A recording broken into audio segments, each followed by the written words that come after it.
qu'au-delà du plus que la gloire soit rendue à Eye Eye, qu'au-delà du plus que la gloire soit rendue à Yod Ewahe, qu'au-delà de plus que la gloire soit rendue à Yah Sabaoth, que glorifié soit le roi Kadosh, notre guide, dans la parole puissante qui est notre roi Mashiach Yeshua, que la gloire de l'éternel rejaillisse sur notre roi.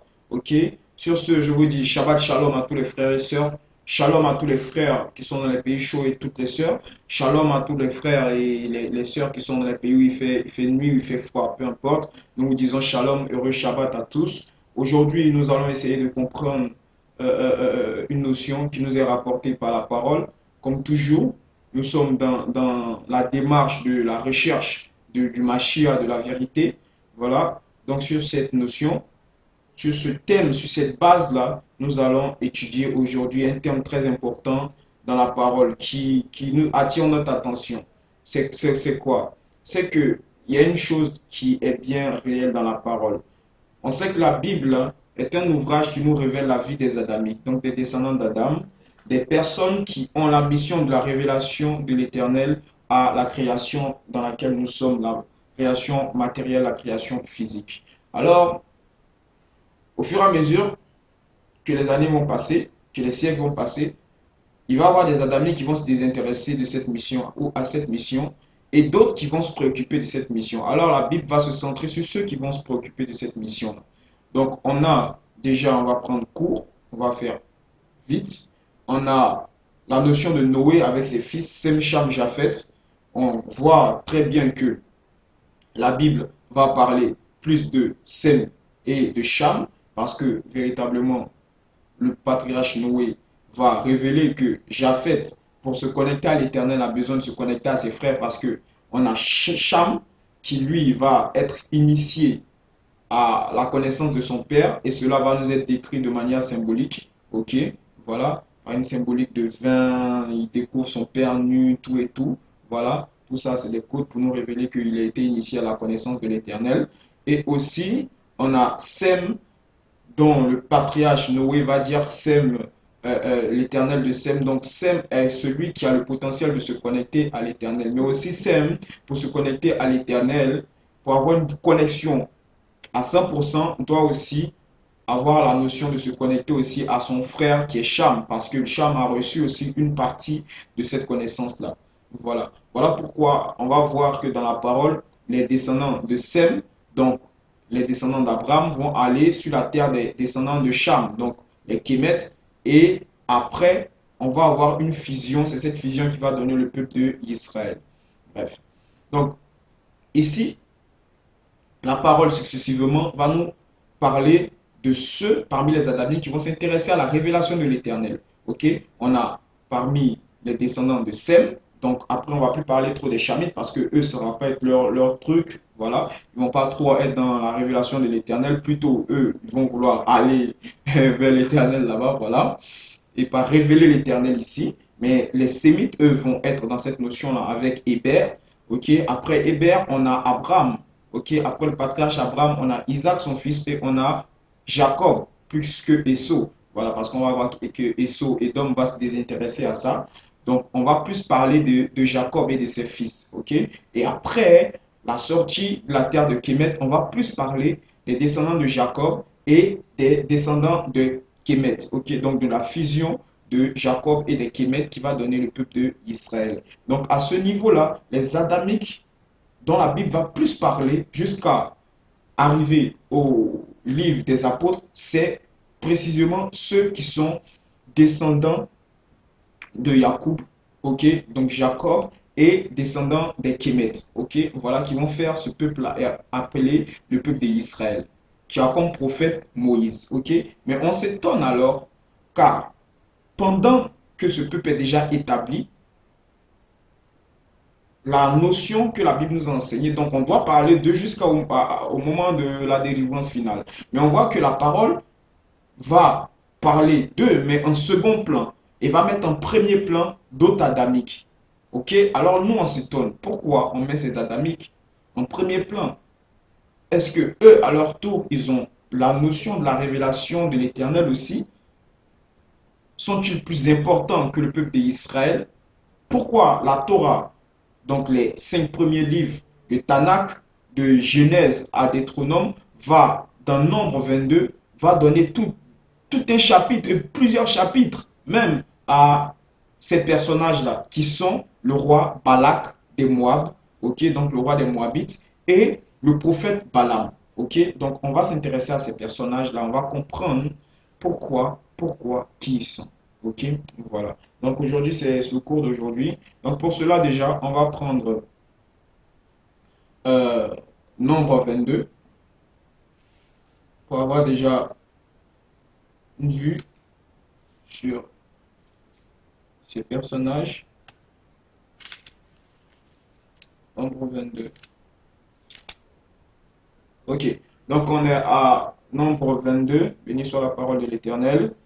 Nombre 22. Je lis la parole de l'Éternel au chapitre 22, verset 1. Les Israélites repartent. Ils campent dans la plaine de Moab, à l'est du Jourdain, en face de Jéricho.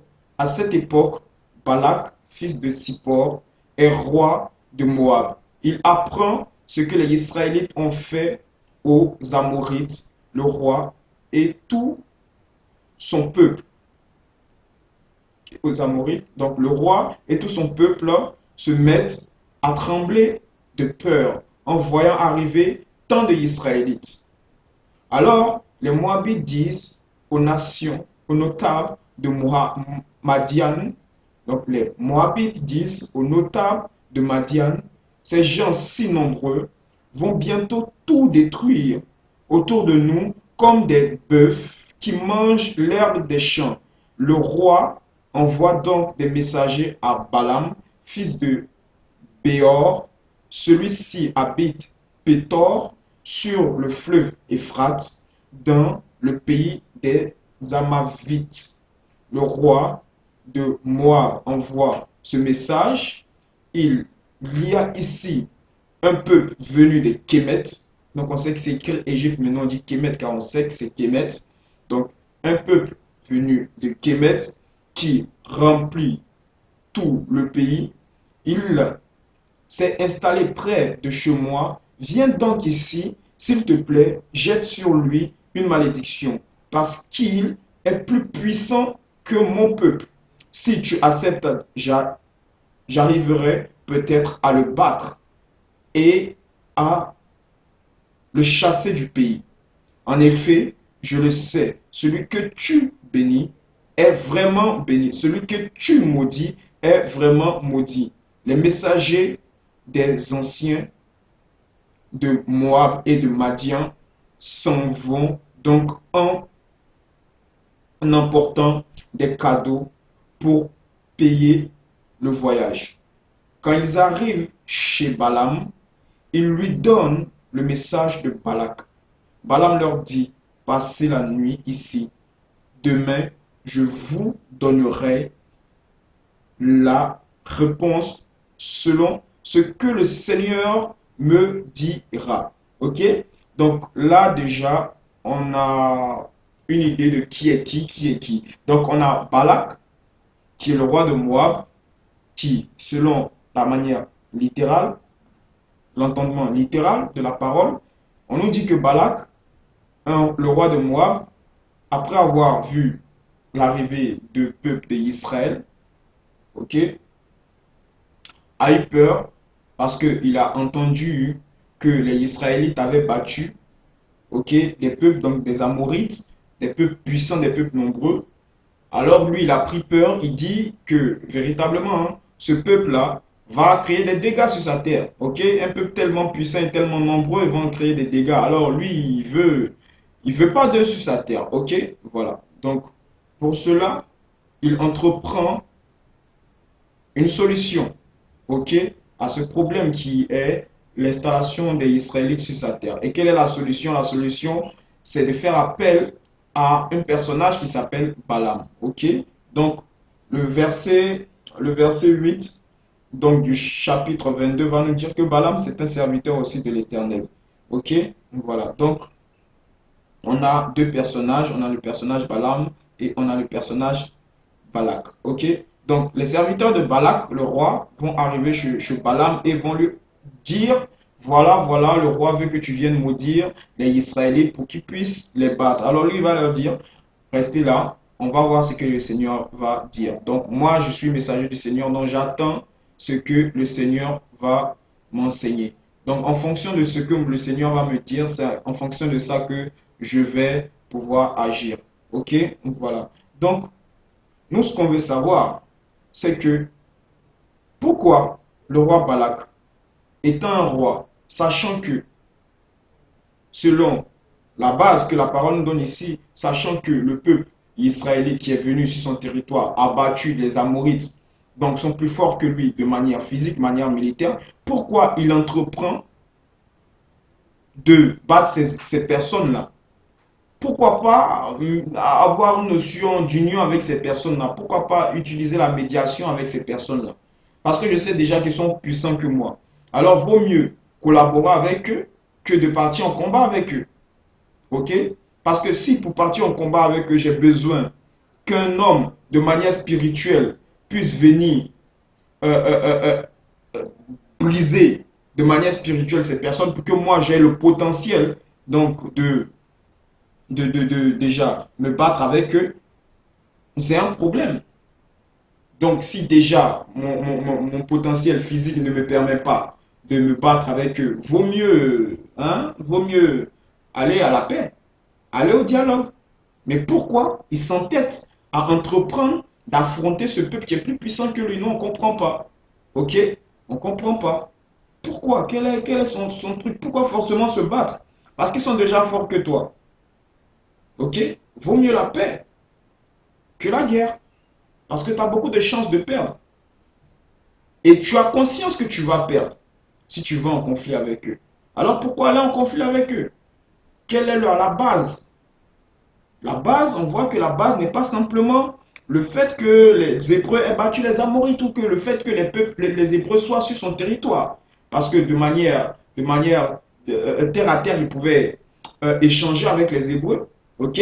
Voilà. D'abord, il faut savoir, est-ce que les Hébreux ont décidé de s'installer là définitivement? Parce que la parole ne nous dit pas qu'ils sont venus s'installer définitivement. Ok? Voilà. Donc pourquoi se prendre la tête? Pourquoi se prendre la tête et vouloir les attaquer? Ils ne sont pas dit qu'ils viennent s'étaler chez toi. Ils sont de passage, c'est des étrangers. Ok? Sèche à savoir s'ils sont établis ou vont s'établir directement chez toi. Mais tu ne restes pas à 1000 mètres là-bas et puis tu décides des choses, tu penses des choses. Non, il ne faut pas penser. Il faut savoir. Et la parole va nous enseigner qu'il envoie des personnes voir un homme spirituel. Ok? Pour pouvoir avoir un potentiel physique de se battre avec eux, mais ce potentiel-là lui sera donné par un moyen, ok, spirituel. Donc le fait que le prophète, quand il va venir, va maudire le peuple, ok, de Israël, donc cette malédiction va donner une faiblesse à Israël, qui pourra lui donner lui un potentiel physique d'affronter Israël. Cela veut nous dire quoi? Cela veut nous dire déjà que ce personnage-là lui-même était spirituel. Alors la base de sa rébellion, de sa volonté d'attaquer Israël, c'est pas seulement cette base physique. C'est pas seulement cette base physique. Parce que si c'est seulement cette base physique, il y a la médiation qui est là. Il y a la médiation. Ok? Pourquoi pas appeler Balak en tant que prophète et puis il allait venir demander des choses au peuple d'Israël, parlementer avec eux. Ok? Si je sais que ma solution réside dans le physique, c'est parce que mon problème se réside aussi dans le physique. Mais là, la parole nous parle voilà, dans le physique. Donc, si je sais aussi que ma solution est dans le spirituel, c'est que mon problème est spirituel. Donc, en vérité, voilà ce que la parole nous enseigne. Donc, ce problème qui est mis en évidence ici cache un autre problème. Et c'est ce problème-là qui nous va attirer notre attention. Parce que tous ces dires-là sont des clés qui nous révèle ce problème-là. Comme on a dit, celui qui n'a pas le roi ne peut pas avoir cette notion. On va lire seulement la Bible et prendre l'aspect littéral, qui est le fait que les Hébreux sont nombreux, sont venus s'installer sur sa terre et ont battu déjà les Amorites, tout et tout. Voilà. Non, mais on est loin de là. On est loin de là.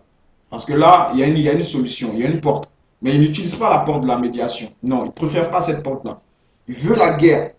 Parce qu'il y a quelque chose d'autre. Ok? Voilà. Donc, on va essayer de voir ce quelque chose d'autre là. Pour cela, on va prendre la Bible au livre des apôtres. On va prendre Matthieu 1 au verset 5. Ok? Donc là, on nous dit, Salma est le père de Bouz. La mère de Bouz est Rahab. Bouz est le père d'Obed. Ok? La mère d'Obed est Ruth. Obed est le père de Jessé. Jessé est le père du roi David. Ruth, ici, c'est la Moabite. Donc, Ruth est descendante du roi Balak. Ok? Et c'est d'elle que va sortir la royauté de David. Le roi David, le père de David, Jessé, vient de Ruth. David vient de Ruth. Mais on sait que la royauté de David est la représentation de la royauté céleste de l'Éternel qui est établie sur la terre. Ok? Voilà. Donc, c'est la royauté du Mashiach, du roi choisi par l'Éternel, qui est Rabbi Yeshua. Ok? Là, la parole dans le livre de Matthieu déjà, on parle de Rabbi Yeshua, on révèle la vie du Rabbi Yeshua, on révèle la lignée du Rabbi Yeshua. Ok? Voilà. Et on fait part de cette notion-là, de Ruth, ok, et de David, qui sont les ancêtres, ok, terrestres du Rabbi Yeshua. Ok? Voilà. Donc, ici, il faut comprendre une chose. Le roi Balak, en vérité, fait appel à un homme spirituel parce que lui-même, il a un entendement spirituel. Ok? Il sait que son problème n'est pas le fait que les Israélites aient battu les Moabites ou qu'ils passent sur son territoire. Non.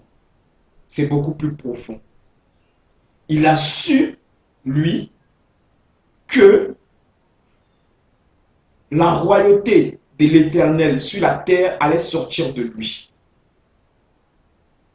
par le bien de sa descendance, de Ruth et du roi David. Et après du Mashiach lui-même. Donc, son problème ici, c'est un problème plus spirituel. Voilà pourquoi il fait appel à un homme spirituel. Pourquoi il ne fait pas appel à des armées, à des hommes physiques qui allaient venir. Parce que là, il dit que son armée n'est pas assez puissante. Pourquoi pas faire appel à des hommes, à des armées, des militaires qui allaient venir, des soldats qui allaient venir renforcer ton armée pour les attaquer. Mais non, il fait appel à un seul personnage, un personnage spirituel. Parce que son problème est spirituel. Il sait que le peuple d'Israël détient entre ses mains la royauté du Mashiach, qui est la royauté de l'Éternel sur la terre. Alors lui, il a un problème avec cela. Pourquoi? Parce qu'il sait que cette royauté va sortir de lui. Cette royauté sortira en vérité de Ruth, sa descendante. Alors, pourquoi cette royauté est entre les mains d'Israël? Il est tout à fait normal que cette royauté soit entre ses mains. Parce qu'elle sort de lui. De quoi on parle? On ne parle pas des personnages physiques, de Ruth physique, ok? Mais on parle de l'énergie qu'elles incarnent, de l'énergie que ces personnages représentent. Car là, ces personnages-là, on dit que la royauté est déjà entre les mains d'Israël. Comment il sait que c'est déjà entre ses mains? Parce qu'il voit l'énergie qui est entre ses mains, le potentiel qui est entre leurs mains déjà. Et c'est cette énergie-là qu'il veut ôter d'eux. Parce que ces personnages physiquement sortiront de lui. Mais l'énergie de ces personnages n'est pas en ses mains. C'est pas logique. Tu ne peux pas avoir un aspect et vous allez avoir un autre aspect. Non. Qui êtes-vous pour avoir un autre aspect? Il faut que moi j'ai tout l'aspect. Voilà pourquoi il envoie appeler un prophète. Ok? Voilà. Et pour avoir plus de vues sur cette notion, on va prendre la parole à partir du nombre 23. Ok? Nombre 23. Nombre 23. au verset 2. Donc, Balak obéit à Balaam, puis tous les deux offrent un taureau et un bélier sur chaque autel. Donc, on va aller déjà en haut au verset 1 pour comprendre. Il dit alors à Balak, bâtis, donc Balaam dit à Balak, bâtis ici 7 autels et prépare-moi 7 taureaux et 7 béliers. Ok? Donc sur chaque autel, on offre un taureau et un bélier. Ok? Voilà. Donc, la parole nous révèle pas la signification de ces animaux-là, la spécification. Je ne sais pas si ça se dit, mais moi je l'ai dit, gloire à l'Éternel. Donc, la symbolique de chaque animal va représenter une énergie, va signifier une énergie. Ok? Voilà. Qu'est-ce que ça signifie? Pourquoi on n'a pas pris un chameau? Pourquoi on n'a pas pris un aigle? Pourquoi on n'a pas pris, je sais pas, un âne pour faire le sacrifice? Et pourquoi on prend un taureau? Le taureau représente la victoire sur l'ennemi. Quand on offre un taureau, c'est pour avoir la victoire sur l'ennemi. Ok? Le bélier est offert afin d'asseoir son règne. Ok? Voilà. Et les 7 autels représentent le chiffre 7. Le chiffre 7, c'est la royauté terrestre. Ok? Donc, on voit que le roi Balak, qui fait appel à Balaam, c'est pourquoi il fait appel à Balaam. Parce que son problème est spirituel. Voilà pourquoi il veut résoudre ce problème de manière spirituelle. Ok? Et Balak, donc Balaam, pardon, le prophète Balaam va agir de manière spirituelle pour résoudre ce problème-là. Ok? Il va demander 7 taureaux pour battre l'ennemi, 7 béliers pour asseoir le règne, ok, du roi Balak. Donc sur la royauté terrestre, parce que la royauté du Mashiach, comme on a vu, la royauté de David, qui est la royauté terrestre, est le miroir de la royauté céleste. Ok? C'est le miroir de la royauté céleste. Et parce que c'est le miroir de la royauté céleste, lui, il a besoin de détenir cette royauté-là aussi. Donc, en battant ceux qui détiennent cette royauté, il s'établit comme roi sur cette royauté céleste. Voilà pourquoi on a 7 taureaux, 7 béliers sacrifiés sur 7 autels. Ok? Voilà. Donc, on voit que la stratégie du roi Balak n'est pas une stratégie fortuite. Ok? C'est une stratégie faite en fonction d'une connaissance précise.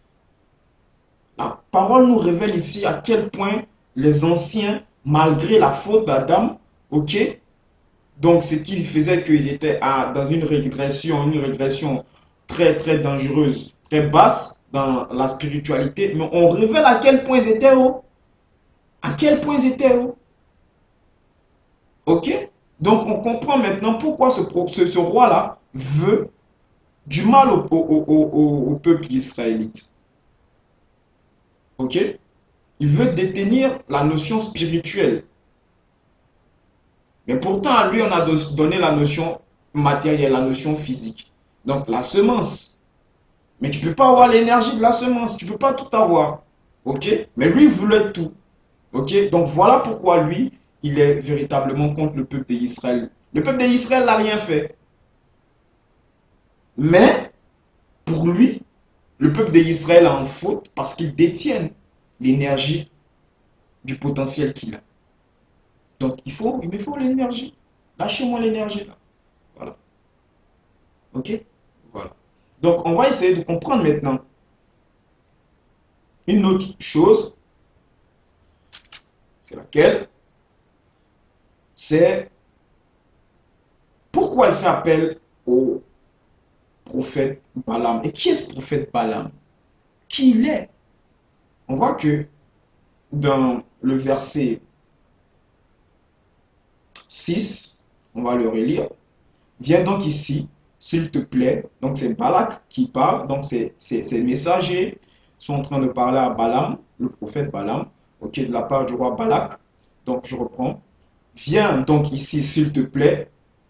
Jette sur lui, donc sur les Israélites, le peuple d'Israël, une malédiction parce qu'il est plus puissant que mon peuple. Si tu acceptes, j'arriverai peut-être à le battre et à le chasser du pays. En effet, je le sais, celui que tu bénis est vraiment béni, celui que tu maudis est vraiment maudit.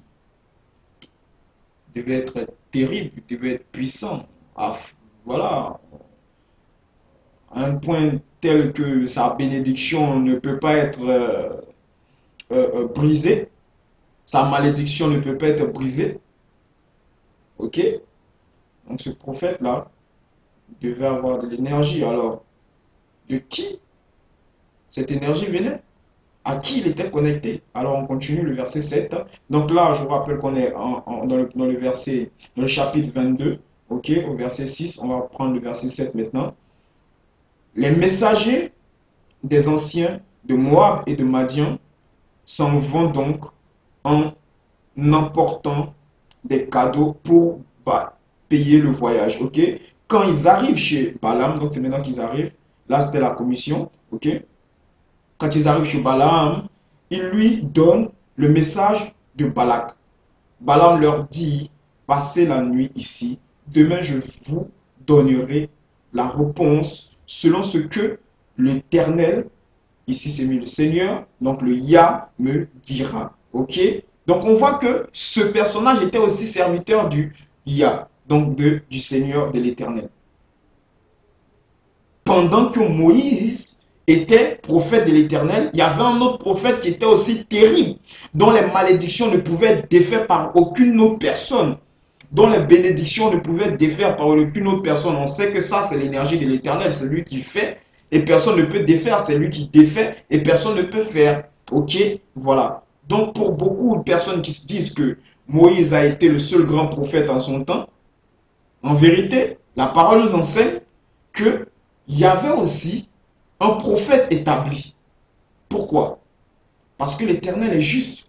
Dans sa justice, il ne pouvait pas laisser Moïse, prophète d'Israël, qui était un seul peuple, pendant qu'il y avait beaucoup d'autres peuples, beaucoup d'autres nations, donc une nation, beaucoup d'autres nations qui étaient là. Et le prophète des prophètes qui le révélait, qui était connecté à lui, allait être appartenir ou être d'un seul peuple. Et les autres peuples, c'était de l'injustice. Alors l'Éternel, dans sa justice, va établir aussi un prophète aussi haut spirituellement que Moïse. Et ce prophète-là, c'est le prophète Balaam. Voilà pourquoi, étant le prophète des autres nations des Goïm, le roi Balak, quand il veut avoir une guerre spirituelle, fait appel au prophète des nations qui est le prophète Balaam. Ok? Voilà. Donc Balaam, en gros, était le prophète des nations pendant que Moïse était le prophète de Israël. Donc voilà. Donc, on a déjà un entendement de ce personnage. Donc, déjà, le roi, le prophète Balaam dit aux autres, aux messagers de Balak, donc vous pouvez vous reposer et on va attendre le lendemain. Donc, dans la soirée, déjà, c'est que l'Éternel va me dire. Moi, je vais vous dire la suite. Voilà. Le lendemain. Ok, donc vous aurez la réponse. Ok, voilà. Donc, on continue la parole. Les chefs de Moab restent donc chez Balaam. Alors, l'Éternel vient demander à Balaam, qui sont ces gens que tu reçois chez toi? Balaam répond, Balak, fils de Sippor et roi de Moab, a envoyé ses hommes me dire, le peuple qui a quitté Kémet remplit tout le pays. Viens donc ici, s'il te plaît, et jette sur lui une malédiction. Si tu acceptes, j'arriverai peut-être à le battre et à le chasser. L'Éternel dit à Balaam, non, tu n'iras pas avec eux. Tu ne maudiras pas le peuple d'Israël parce que je l'ai béni. Ok?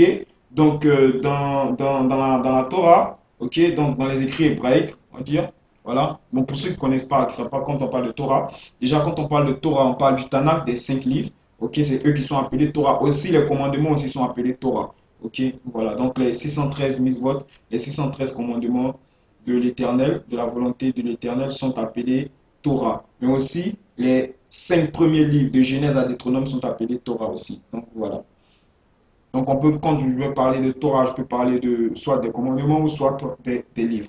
Donc là, je parle des livres maintenant. Dans la Torah, déjà hébraïque, dans l'écriture même hébraïque, la phrase ici du verset 12 qui va nous être traduit par cela, l'Éternel dit à Balaam, non, tu n'iras pas avec eux, ok? C'est une phrase qui se dit, ok? Qui se dit comme ça,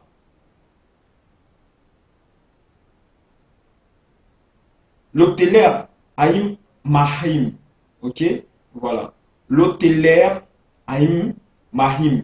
Donc, ça veut dire quoi? Ça veut dire que c'est traduit ici par tu n'iras pas avec eux. Mais en vérité, c'est quoi? C'est tu ne partageras pas leur, leur ambition. Ok? Tu ne te mettras pas avec eux-mêmes. Ok? Tu n'auras pas le même objectif qu'eux. Tu m'appartiens. Et pourquoi l'Éternel va dire ça? Pourquoi il dit ça? Tu n'auras rien en commun avec eux, ok? Tu ne maudiras pas, donc ils révèlent leur projet, tu ne maudiras pas Israël, le peuple d'Israël, parce que eux ils veulent le maudire, mais toi tu ne maudiras pas parce que moi je ne veux pas que tu aies un même désir, leur désir, tu partages leur désir, ok? Voilà, donc parce que moi j'ai béni le peuple d'Israël. Donc il dit parce que je l'ai béni. Donc je ne veux pas. Donc on répète, l'hôtelaire Ahim Mahim. Mahem, pardon. Voilà. Donc je répète, l'hôtelaire Ahim Mahem. Ok. Voilà. Donc ça veut dire tu n'auras pas le même projet qu'eux. Ok. Donc le même désir que tu n'auras pas la même volonté qu'eux. Ok. Voilà. Donc, l'Éternel était clair. Donc, on continue. Le matin suivant, dès que Balaam est debout, il dit aux notables envoyés par Balak, retournez dans votre pays, le Yah m'interdit de partir avec vous. Ok, voilà. Donc, les notables de Moab reviennent dire à Balak, Balaam n'a pas voulu venir avec nous, mais Balak envoie encore d'autres chefs plus nombreux et plus importants que les premiers. Ils vont rapporter à Balaam cette demande de Balak. Moi, Balak, fils de Sippor, je t'en prie, ne refuse pas de venir chez moi. Je te couvrirai d'honneur et je ferai tout ce que tu me diras. Viens donc et jette une malédiction sur ce peuple. Mais Balaam répond aux envoyés de Balak. Même si Balak me donne tout l'argent et tout l'or qui remplit sa maison, je ne peux pas faire une chose, petite ou grande, contre l'ordre du Yah, mon Créateur. Pourtant, restez ici cette nuit, vous aussi. Ok? Alors, je connaîtrai ce que le Yah veut encore me faire savoir. Ok? Donc, pendant la nuit, le Yah vient, donc l'Éternel vient dire à Balaam, si ces hommes sont venus t'appeler, pars avec eux. Pars avec eux. Tu as dit qu'il ne faut pas qu'ils partent. Et là, tu dis que tu veux qu'ils partent. Encore. Ok? Ok? Donc, pars avec eux, mais tu feras seulement ce que je te montrerai. Ok? Le matin suivant, Balaam se lève, il prépare son âne et il part avec les chefs de Moab. Verset 22. Quand l'Éternel voit Balaam partir, il se met en colère. C'est bizarre. Balaam avance sur la route, monté sur son âne. 2 serviteurs sont avec lui. Alors un malard du Yah se place sur la route pour l'empêcher de passer. Donc un ange du Seigneur se place sur la route pour l'empêcher de passer. Alors nous, on ne comprend pas. Tu lui dis déjà de partir, et là, tu te fâches contre lui, pourquoi il va? Ok? Donc là, déjà, on va repartir à l'hébreu. Ok? Donc, pour repartir à l'hébreu, pour comprendre ces notions-là, parce que là, c'est la traduction, là, on ne peut pas trop comprendre, même si on a des petites clés, on a des petites clés ici déjà qui sont données, mais on va partir à l'hébreu pour comprendre, ok? Même si la prononciation n'est pas ça, mais c'est la compréhension qui importe, voilà, voilà. Donc, le mot utilisé ici, la phrase utilisée, donc, quand l'Éternel lui dit pendant la nuit, hein, si ces hommes-là sont venus t'appeler, pars avec eux, il utilise cette expression-là, kum l'air itam, ok? Pour l'air itam, hein, ce qui veut dire ce, tu ne dois pas partager au fait leur désir. Tu peux partir avec eux, mais sans être avec eux. Ça veut dire quoi? Ça veut dire que on va ensemble, tu pars avec eux, mais tu restes sur la base de ce dont on avait parlé. Ta volonté, ton désir est mon désir à moi, l'Éternel, et non pas leur désir. Donc, c'est des personnes en vérité qui sont en itam, c'est de ne pas partager, être ensemble, mais pas partager la même notion, le même désir. Ok? Voilà. Donc, voilà pourquoi dans la Bible traduite ici, voilà ce qui est dit.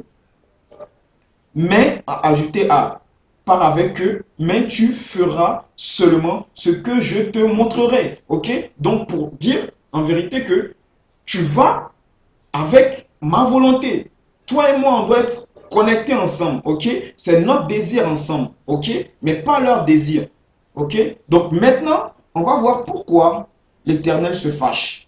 Parce que le verset 22 nous dit, quand l'Éternel voit Balaam partir, il se met en colère, ok? Donc, pour comprendre cela, on va venir au verset 21.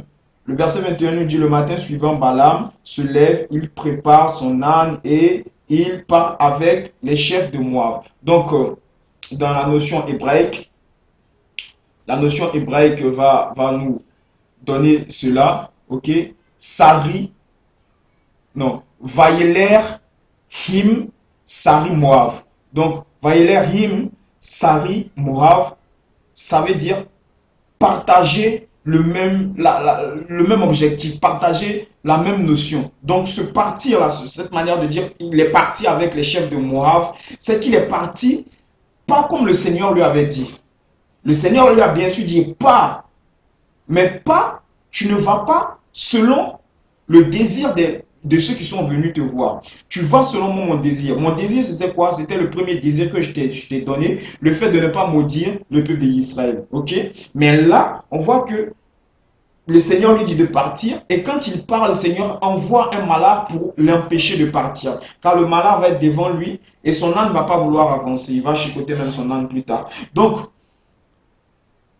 par les écrits hébraïques, on va nous révéler le sentiment qui était à l'intérieur de Balaam quand il partait.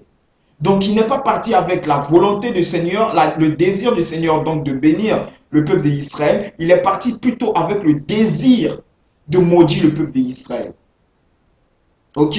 Donc, il a partagé le désir. Donc, cette itam-là, ce mot-là veut dire partager la même chose. Ok? Voilà. Donc, il a partagé, pardon, him veut dire partager la même chose. Ok? Voilà. Donc, il a partagé le même désir que les notables moabites qui étaient venus au nom du roi Balak. Ok?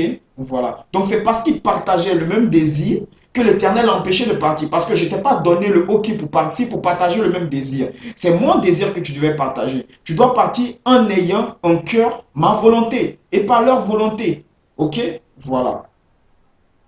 D'où le fait qu'on dit véritablement que la traduction de la Torah a été, et de la parole en vérité, a été une grande catastrophe parce que par les mots hébraïques, on va avoir la notion de révéler beaucoup de notions cachées, ok, de l'aspect même moral, physique et spirituelle des personnages, ok?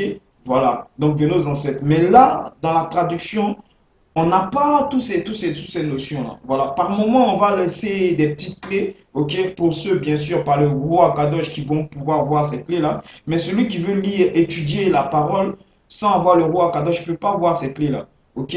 La plupart du temps, même, il n'y en a même pas.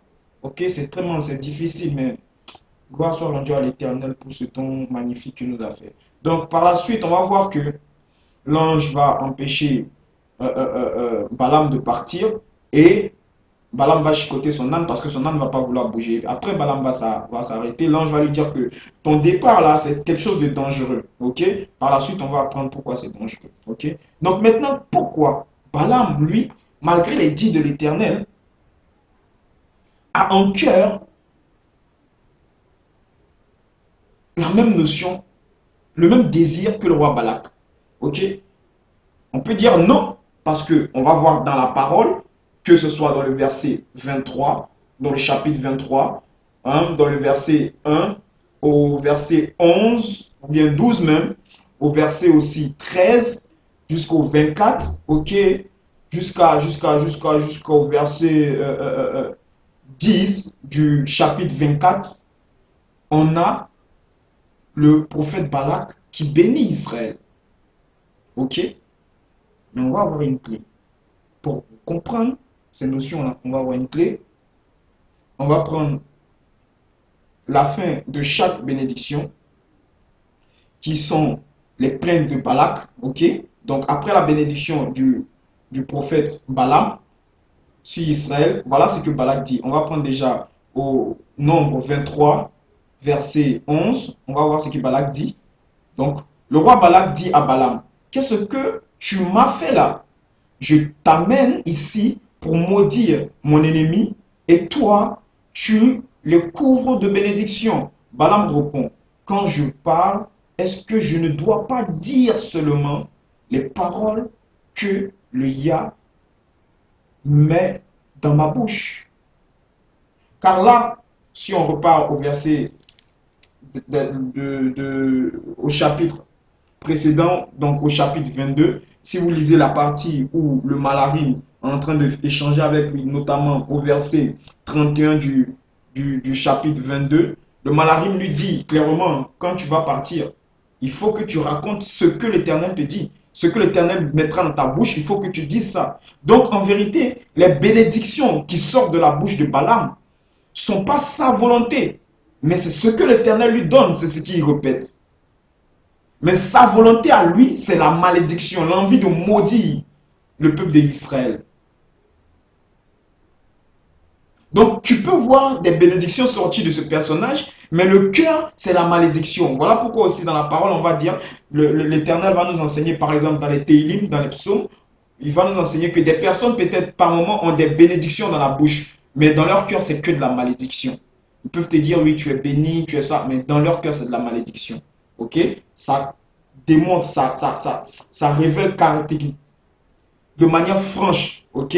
Voilà les sentiments que le prophète Balaam a ici, ok? L'attitude du prophète Balaam. En vérité, voilà son énergie. Il est quelqu'un qui bénit, mais maudit dans son cœur. Alors on va chercher à savoir maintenant pourquoi lui veut maudire. Parce que on a le prophète, le roi Balak, qui normalement, on va dire que selon la notion que lui a une partie de la royauté en lui, donc la partie charnelle en lui, il peut vouloir de la partie spirituelle. Donc lui peut rentrer en guerre. Mais toi, qu'est-ce qu'il y a? Quel est le problème? On ne comprend pas ton problème. Pourquoi tu as la haine en cœur? Pourquoi tu partages son dessein? Pourquoi? Pendant que l'Éternel, toi, t'a dit, véritablement, il faut bénir ces personnes-là.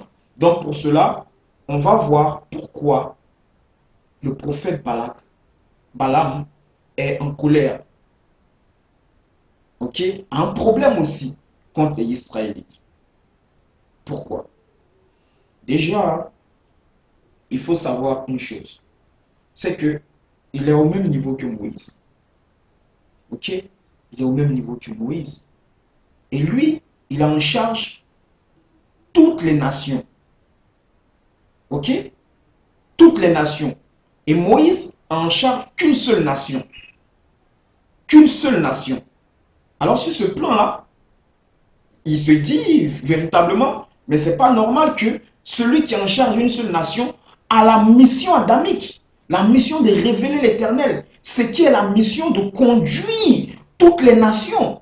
Parce que la révélation de l'Éternel est la notion qui permet aux nations de repartir vers l'Éternel, donc de s'élever jusqu'à l'Éternel, et qui permettra d'abord l'avènement du Mashiach, et ensuite l'élévation des créatures, donc des êtres que nous sommes jusqu'à l'éternel.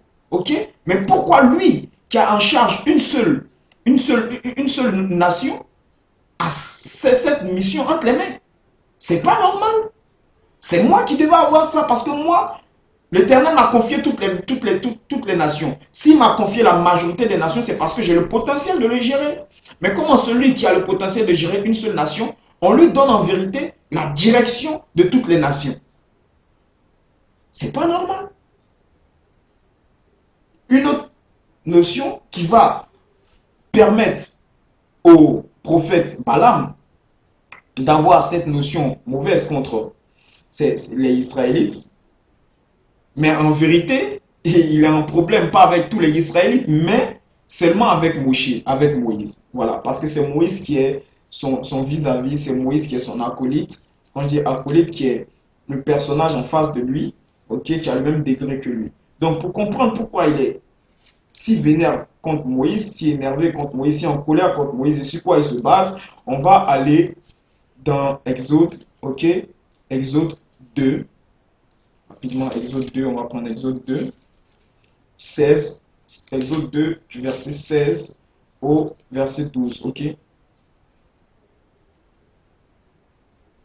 Donc, au verset 16, donc ça c'est l'histoire de Moïse, hein, ok. Donc, on va lire la parole, béni soit-elle. Cette jeune fille, ok, viennent puiser de l'eau et remplissent les abreuvoirs. Elles vont donner à boire aux moutons et aux chèvres de leur père, qui est prêtre de Madian. Ok, voilà. Donc, le père est prêtre de Madian. Donc là, on va avoir Moïse qui va venir aider ces jeunes filles-là, ok, parmi lesquelles il y a Séphora, sa femme, ok. Il va venir les aider pendant que des bergers vont venir les brutaliser. Donc, il va venir les délivrer des bergers, ok. Et on va voir une chose, c'est que ces filles-là vont rentrer tôt et leur père qui est prêtre de Madian, donc qui s'appelle Reuel, ok, qui est prêtre de Madian, donc prêtre de l'Éternel, ok, voilà. Donc il est un Madianite, comme Balaam, Madianite, ok, il est prêtre de Madian et lui, quand ces filles vont rentrer tôt, il va leur demander, mais qui vous a aidé, pourquoi vous rentrez tôt? Parce qu'habituellement, vous rentrez tard à cause des bergers. Qui vous a aidé? Alors, elles vont leur dire que c'est Moïse. C'est un personnage, un Kémet, ok, qui est venu, un Égyptien qui est venu, il nous a secouru, tout et tout. Alors, lui, voilà ce qu'il va dire. Ou, donc, au verset 20, donc, on a Exode 2, verset 20, Reuel dit à ses filles, où est cet homme? Vous ne l'avez pas amené ici? Pourquoi donc aller le chercher pour qu'il mange avec nous? Moïse accepte d'habiter chez Reuel. Celui-ci lui donne sa fille Séphora pour femme. Ok? Donc, Séphora met au monde un fils tout et tout. Ok. Donc, on voit que Moïse est adopté par Reuel. Ok? Mais voici aussi une notion. Au verset, au verset au verset 24, ok, au verset 24, on va nous enseigner une chose, ok, c'est que l'Éternel entend la plainte et donc des Israélites et il se souvient de son alliance avec Abraham, Isaac et Jacob. Il regarde les Israélites et comprend leur situation, ok, voilà. Donc, Moïse garde, ensuite au chapitre 3, Moïse garde les moutons et les chèvres de Jéthro. Donc c'est le même Reuel, ok. Son beau-père, le prêtre de Madian, précise. Un jour, Moïse conduit le troupeau ok, au-delà du désert. Et il arrive à l'Horeb, la montagne de l'Éternel. Ok, c'est là qu'il va faire sa rencontre avec l'Éternel. Alors, qu'est-ce que la parole en vérité nous enseigne là? Déjà, le fait que Jéthro et Reuel, voilà, Jéthro soit un prêtre de Madian, prêtre de l'Éternel, la parole nous donne ces détails-là pour nous signifier que c'est lui qui va initier à la révélation de l'Éternel Moïse. Car Moïse connaissait seulement les notions qu'émettent, ok, les adorations qu'émettent, mais il n'était pas initié à la connaissance de l'Éternel. Ok? Et par le chapitre 3 au verset 1, ok, on va nous enseigner que Moïse est en train de faire promener les bêtes, les moutons de Jéthro. Ok? Voilà. Et il est parti au-delà du désert. Et c'est au-delà du désert qu'il a croisé la montagne de l'Éternel. Donc ici, on va décortiquer les choses. Tout ça, c'est des codes pour nous enseigner cette notion que Moïse a appris les bases de sa connaissance avec l'Éternel par Jéthro, prêtre de Madian. Ok? Par la parole va préciser dans le verset, ok, il est en train de faire promener les chèvres et les moutons de son beau-père, le prêtre de Madian. Pourquoi préciser le prêtre de Madian? Déjà là-bas, vous avez dit le prêtre de Madian. Ok, on peut dire de son beau-père tout court. Non, la parole ne dit rien pour faire joli. Chaque mot est placé en fonction de révéler quelque chose. Donc ici, les moutons nous révèlent la base spirituelle que Jéthro a donnée à Moïse. Ok? Moïse garde des moutons de Jéthro. C'est la connaissance de Jéthro. Ok? Maintenant, mouton, pourquoi? Pourquoi la notion de mouton? Les moutons, comme on a vu la dernière fois, pour ceux qui nous suivaient avec les cours sur les valeurs numériques, ok, on a vu que le 3, le chiffre 3 signifiait l'animal, donc le monde animal, ok, mais ceux qui ont suivi le cours aussi précédent, on a révélé que il y a un niveau d'âme à l'intérieur des êtres que nous sommes qui est appelé le nefesh. Et le nefesh, c'est le niveau animal. Ici, la parole veut nous parler du nefesh, mais pas en nous parlant de l'âme de Moshe, de Moïse, mais en nous parlant du niveau de spiritualité. Parce que tout ce qui est l'âme, tout ce qui est âme, est en connexion avec la spiritualité. On évolue de niveau d'âme en fonction de ta connaissance spirituelle. Plus tu étudies la parole, plus tu peux évoluer dans le degré d'âme que tu as déjà et passer même au-delà du degré d'âme. Ok? Ça, c'est pour les adamites, je précise. Maintenant, ici dans les tests, la parole fait notion des animaux qui vont révéler la notion d'âme, donc le niveau nefesh, qui est le niveau le plus bas de l'âme, afin de nous dire que Jéthro est celui qui a donné à Moïse la base spirituelle. L'âme ici est une notion spirituelle. Non astrale, mais spirituelle. Ok? Voilà. Donc, on nous révèle ici que Moïse détient la notion, sa base spirituelle, son plus bas niveau spirituel par Jéthro. Et en étudiant ce niveau spirituel-là, en suivant, marchant selon ce niveau spirituel bas, il va progresser. Voilà pourquoi la parole va nous dire, dans la phrase qui va suivre, oui, un jour, Moïse conduit le troupeau au-delà du désert. Le désert ici, c'est un monde, ok? Mais c'est le monde spirituel. Le désert est là ici pour nous parler de spiritualité. Dans la partie de Balaam, on va constater ça aussi. Donc, plus que, puis, ici la parole est claire, elle nous dit que au-delà du désert, il arrive, ok, au-delà du désert, et c'est là qu'il croise le mont Horeb, la montagne de l'Éternel, qui ici révèle le trône de l'Éternel. Ok, voilà.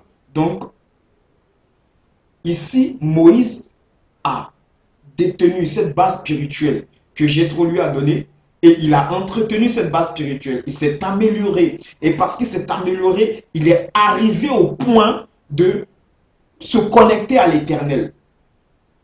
Mais de manière physique aussi, cette notion aussi veut nous révéler que Moïse aussi est en train de perdre le troupeau de Jéthro aussi. Et il est parti au-delà du désert, ok, mais pas au-delà du désert, parce que le mont Horeb même est dans le désert, ok, voilà, mais il est parti dans le désert et il a croisé, il est arrivé au mont Horeb, à la montagne de l'Éternel. Ok?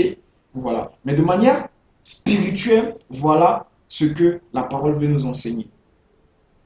Que Moïse a détenu sa base spirituelle d'un Madianite, d'un prêtre Madianite. Et c'est cette base spirituelle-là qui l'a permis d'arriver jusqu'à être au trône de l'Éternel.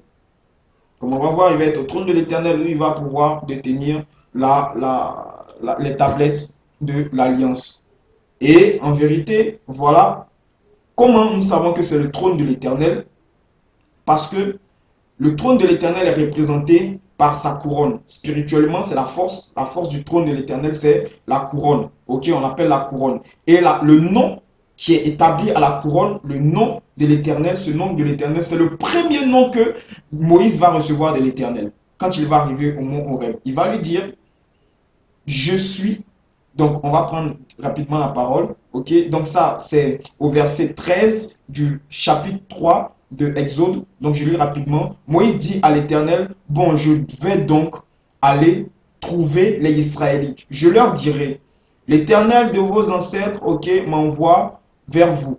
Mais ils vont me demander, hein, ton nom, qu'est-ce que je dois leur répondre? L'Éternel dit à Moïse, je suis qui je suis. Ok, je suis qui je suis. Voilà le premier nom que l'Éternel va donner à Moïse. Ce nom-là se dit Eye, Esher, Eye. Ok, Eye, Esher, Eye. C'est le premier nom, le nom de la couronne. Ok, c'est le nom qui symbolise la couronne de l'Éternel, la royauté céleste. Ok, c'est Eye, Esher, Eye. Ok, voilà pourquoi c'est Eye, Esher, Eye qui va donner, qui va recevoir Moïse. Parce qu'il était au niveau de la couronne. Il était au pied de la couronne, au pied du trône de l'Éternel. Ok, voilà. Mais tout ça, Balaam, lui, c'est pas son problème parce que lui aussi, il a cette hauteur-là. Mais il sait que Moïse a atteint ce niveau avec comme base l'enseignement d'un Madianite. Lui étant un Madianite, ça veut dire que Moïse encore a eu besoin des Madianites. Ok? C'est les Madianites qui t'ont initié. Moi, je suis Madianite. Toi, tu es venu donc prendre à savoir avec nous. Donc, tu n'as pas un potentiel comme moi, forcément. Ok? Mais aussi, on a la notion qui va nous rappeler aussi dans la parole. Là, on ne va pas prendre le chapitre pour ne pas faire long, trop de lecture. On a le fait que Moïse, l'Éternel dit à Moïse, va maintenant annoncer la parole aux Israélites et l'Éternel veut tuer Moïse. Et là, il a sa femme Séphora qui va venir, elle va circoncire son fils et l'Éternel va le laisser. Donc là encore, toutes ces notions-là, Balaam était au courant de cela parce que c'est un homme spirituel. Il savait encore que Moïse, malgré sa hauteur, parce qu'après la rencontre avec l'Éternel, c'est après cela que Moïse va avoir ce problème avec l'Éternel. Et qui va venir l'aider? C'est pour qui est qui? Une Madianite.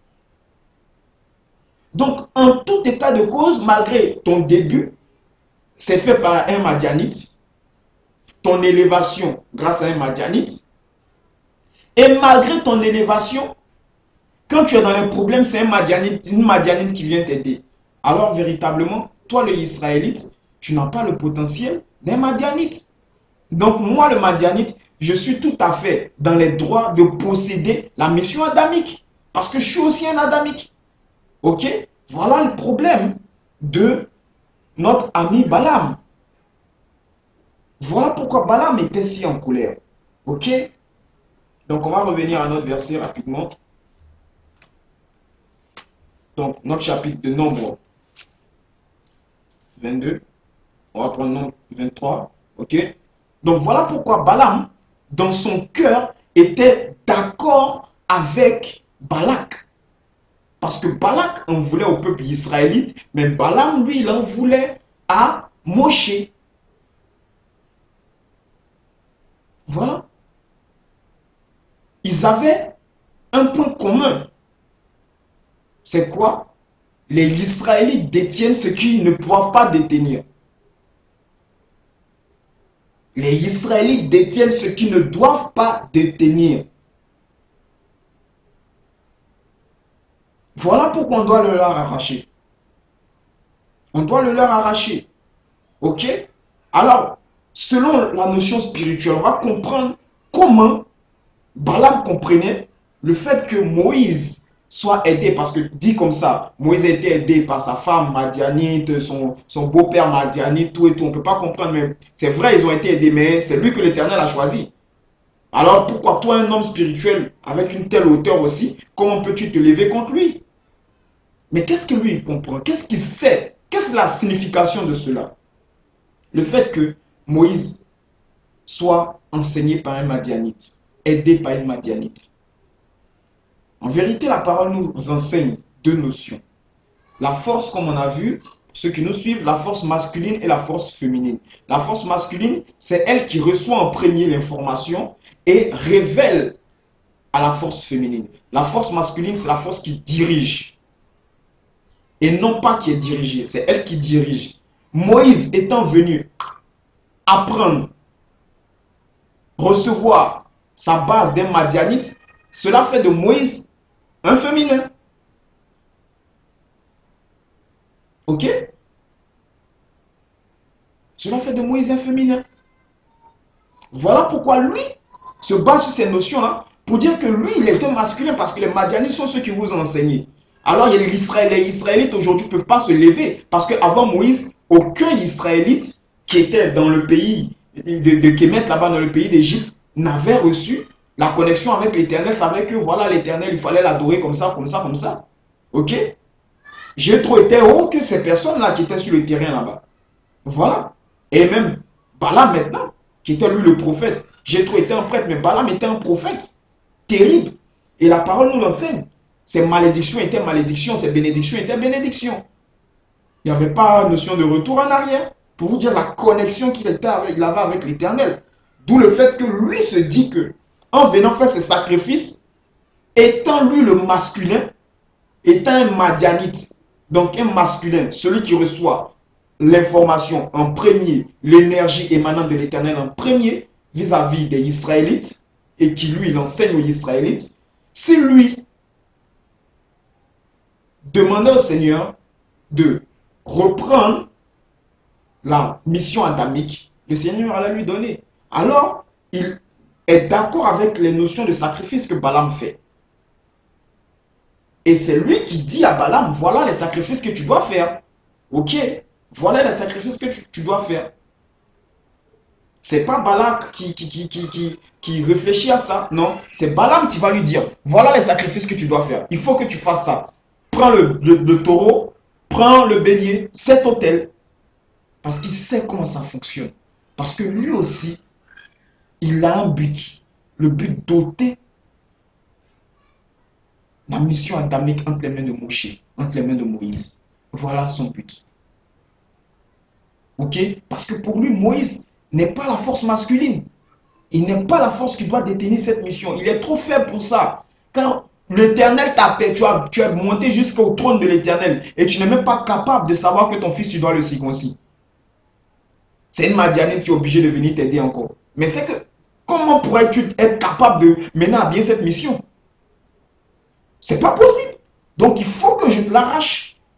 Car tout ça a été parce que l'Éternel veut que je te l'arrache. Voilà son entendement.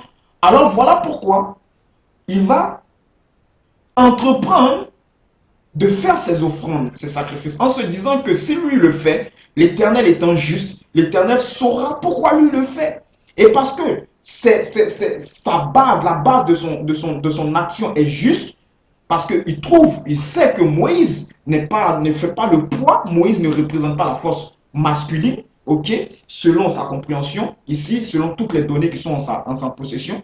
Moïse a tout appris avec les Madianites. Donc la zone qui sait en premier est la zone masculine et la zone qui fait est la zone féminine. Donc Moïse fait partie de la zone qui sait parce que ce n'est pas eux qui ont enseigné aux Madianites, c'est les Madianites qui ont enseigné aux Hébreux, donc à Moïse. Donc sur la base de cela, l'Éternel allait lui donner à lui, par le bien de ces corbanes-là, de ces sacrifices-là, lui donner la mission adamique. Les gens s'en foutaient. C'est des prophètes, c'est des gens qui sont hauts. Ils s'en foutaient de bijoux. Voilà pourquoi il dit à Balak, tu peux m'offrir des trucs. Moi, ce n'est pas mon problème. On cherche des choses plus hautes. C'est des choses plus hautes pour beaucoup de personnes. Quand on va lire ça, on va dire, mais, ou bien écouter cet enseignement, on va dire, mais attends, à cause des missions atamiques. Mais pour des prophètes, pour des véritables serviteurs, ils connaissent à quel point c'est un prestige. À quel point c'est quelque chose de grand. Ça fait un prix pas possible à ses yeux que l'or, l'argent n'était rien. Parce qu'il dit à Balaam, ça c'est pas mon problème, ton or et ton argent. Mais moi, ce qui m'importe, c'est la mission adamique. Mais là, il va consulter l'Éternel. À 2 reprises, l'Éternel lui dit, Nafil nada, je ne veux pas. Bénis-les. Bénis-les. Ok? Jusqu'à la 3e reprise, on voit que la parole nous dit qu'il ne va plus consulter. Il se met à les bénir en même temps. Il sait que l'Éternel ne veut pas les maudire. Ok? Voilà. Donc, on va voir cette même notion de désert qui va nous être révélée ici. La première fois quand il maudit, on dit, le malheur de l'Éternel vient vers lui. Donc, je vais lire rapidement. Donc, le Yah met alors dans sa bouche, donc le Seigneur met alors dans sa bouche les paroles, ok? Donc, le Yah, le Seigneur. Mais ici, quand on parle du Seigneur, c'est un ange, ok? On va le voir pourquoi. Donc ici, on est au chapitre 23, on dit le Yah du Seigneur, le Yah, donc le Seigneur met des paroles dans sa bouche. On va prendre maintenant la 2e malédiction, ok? Voilà qui le trouve debout près des sacrifices, ok? Donc ensuite, vous prenez le verset 16 du chapitre 23, on dit encore, ensuite, le Yah vient trouver Balaam, il lui met dans la bouche les paroles qu'il doit dire. Ok? Voilà. Et encore, on va prendre la dernière malédiction. On va prendre la dernière malédiction. Et on va prendre la dernière malédiction. On va voir ce qui. Ok. Ok, excusez-moi.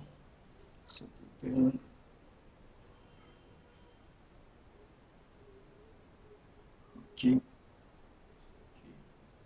Ok, voilà. Donc, on prend le verset 24 au verset 2. On dit, ça c'est la 3e malédiction, on dit bénédiction, pardon, parce que on est dans le corps en ce moment de Balaam, voilà. Donc, il veut maudire, mais on le bloque, on lui donne des bénédictions à chaque moment. Donc, la parole nous enseigne quoi? Il lève, donc au verset 2 du chapitre 24, il lève les yeux et il voit les tribus d'Israélites installées dans le camp. Alors l'esprit de l'Éternel vient sur lui. Les 2 fois, ce n'était pas l'esprit de l'Éternel. On n'a pas dit l'esprit. La parole, quand elle dit des choses, c'est une précision, c'est pour préciser quelque chose. Donc les 2 fois, c'était un ange de l'Éternel qui était venu.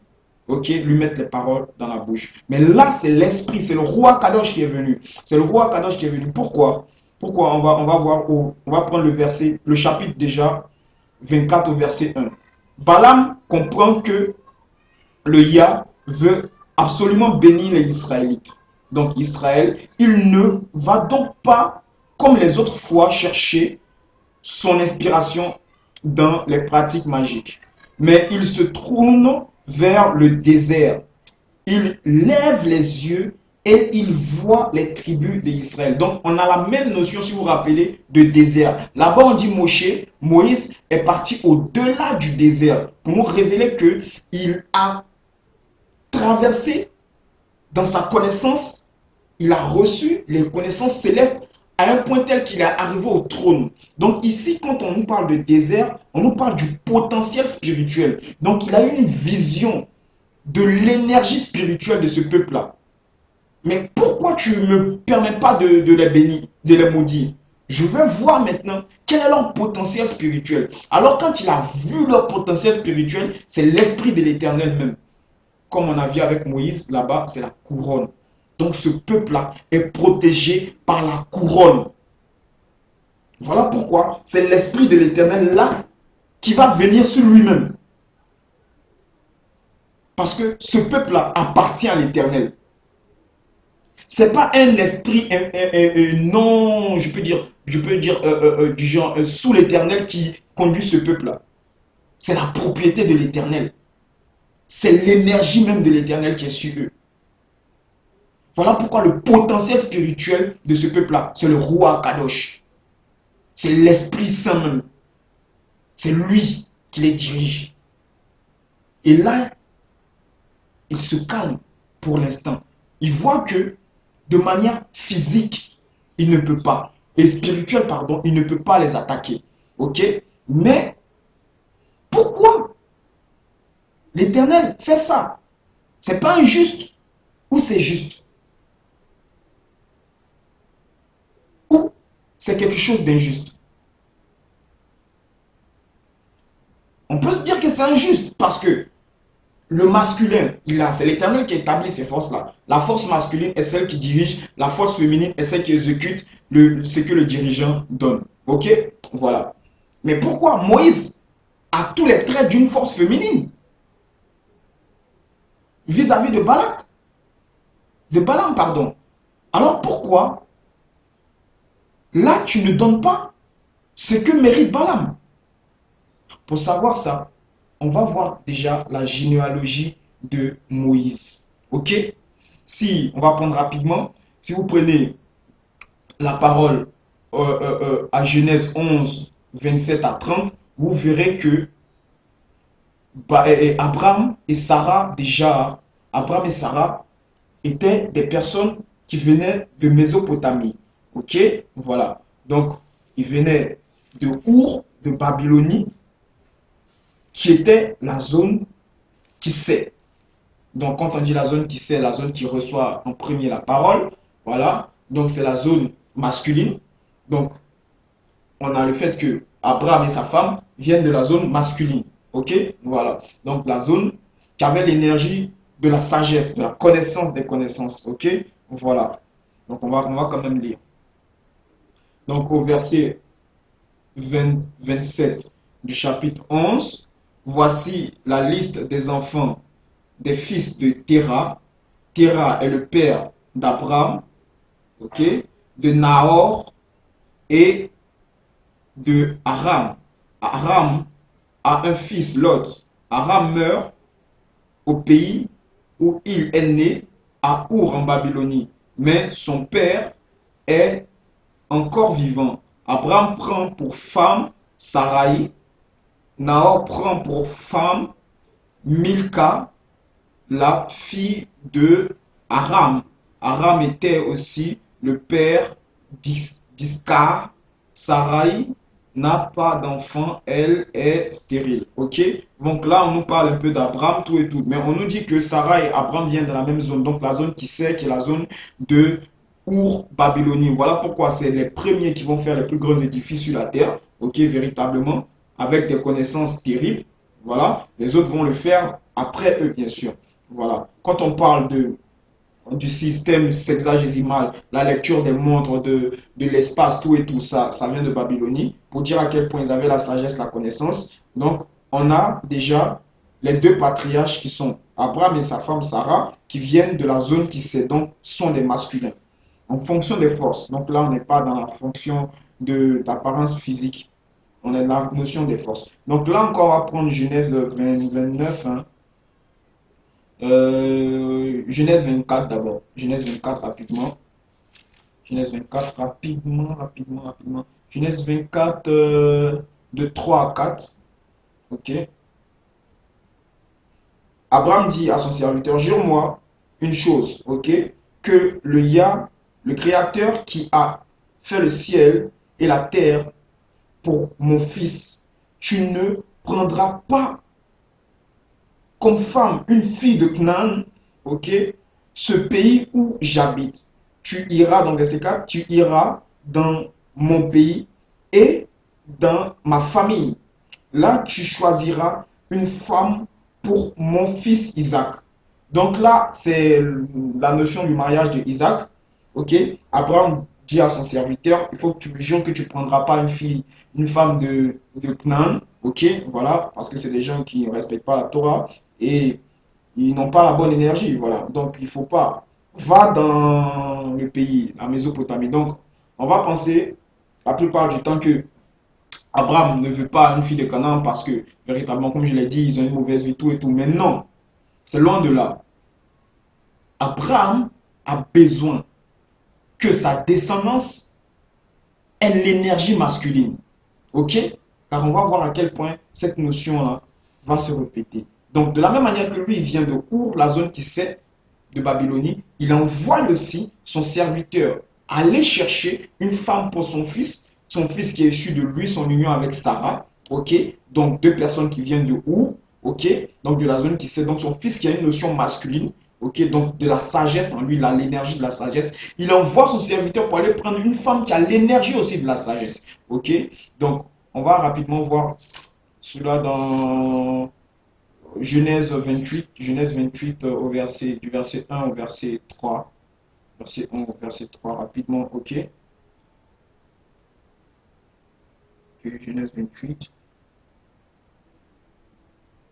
du verset, ok. Ok. Ok. Ça, c'est la bénédiction d'Isaac. Donc, ça, on a déjà vu pour Isaac, on va voir pour Jacob maintenant, ok. Donc, Isaac appelle Jacob et il lui et le bénit, il lui donne cet ordre. Ne prends pas pour femme une fille de Canaan. Va en haute Mésopotamie, ok, chez Bethuel, le père de ta mère, ok. Là-bas, prends pour femme une des filles de Laban. Donc Laban, c'est le frère de la mère de Jacob, la femme de Isaac qui était elle aussi issue de la zone de Mésopotamie, des Sémites de Mésopotamie. Donc, elle avait une notion masculine, une énergie masculine. Donc aussi, on va voir que les deux femmes de Jacob, ok, et même leurs servantes, les servantes de Jacob et ces deux femmes qui vont devenir aussi les mères de ses fils, sont tous issus de la Mésopotamie, de la zone de Our. En tout cas, des Sémites qui étaient à Our.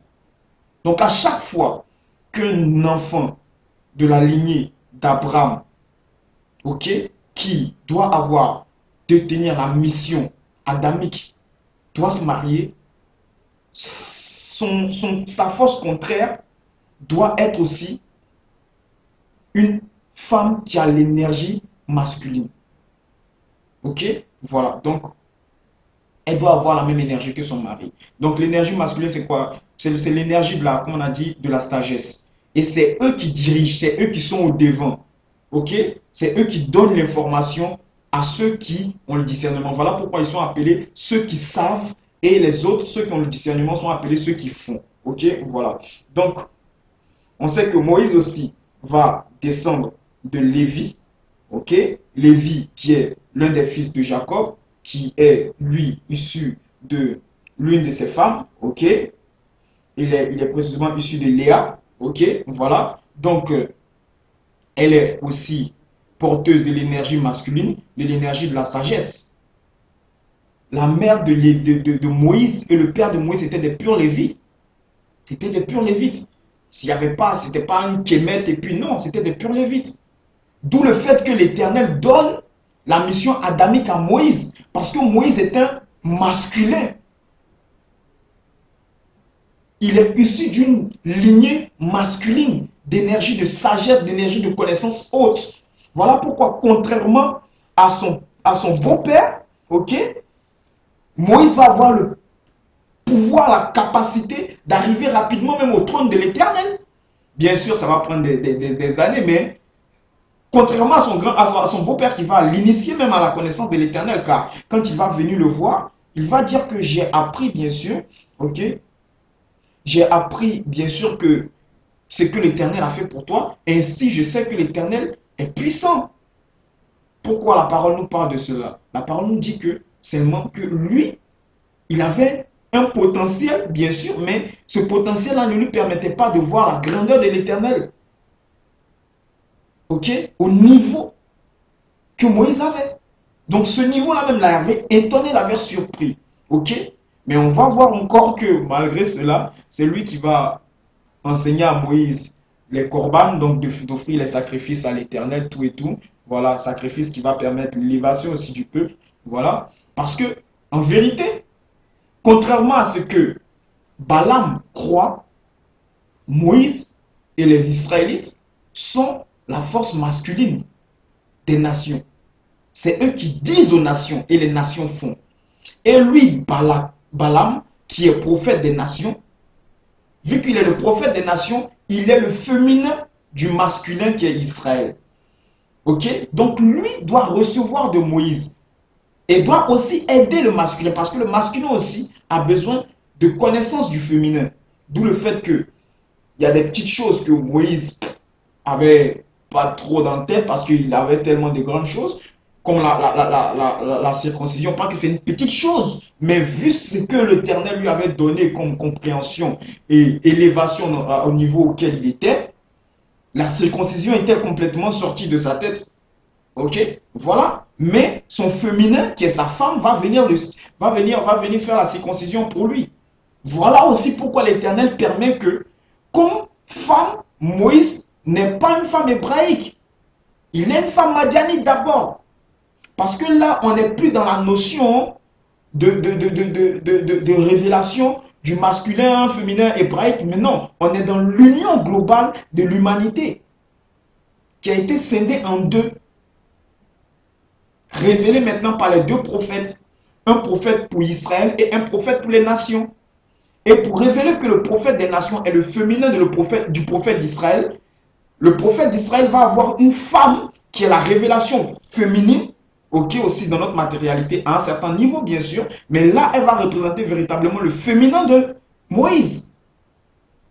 Voilà pourquoi la parole va nous enseigner aussi que c'est elle, par son union avec Moïse, qui va permettre aussi à Moïse d'atteindre des capacités encore et une hauteur encore élevée. Voilà pourquoi quand sa famille va se plaindre vis-à-vis de lui, donc sa sœur et son frère vont se plaindre vis-à-vis de lui, l'Éternel va leur dire, qu'est-ce que vous croyez? Vous connaissez cette femme-là qui elle est pour Moïse? Vous connaissez l'énergie, le potentiel qu'elle permet à Moïse d'atteindre? Vous croyez qu'elle est mariée à Moïse, c'est pour faire joli? Non, c'est pas pour faire joli. Elle a un sens, elle a un but, elle a une utilité. Ok? Voilà. Donc par ce mariage-là, Balaam est pris par sa haine, par son orgueil, aurait dû voir qu'en vérité, nous ne sommes que les féminins. Parce que l'Éternel n'est pas injuste. Il ne peut pas donner à celui qui ne doit recevoir. Il donne toujours ce que tu dois recevoir. Ce qui est dans ta main, c'est pour toi. Ce n'est pas pour quelqu'un d'autre. Mais si tu crois que ce n'est pas pour toi, là, on donne à quelqu'un d'autre. Ok? Voilà. Donc Balaam s'est levé sans comprendre sa place. Il s'est basé sur une analyse pas profonde. Pourtant, il était serviteur de l'Éternel. Voilà pourquoi l'Éternel, sachant ça, les nations ne peuvent pas diriger. Parce qu'elles sont les féminins.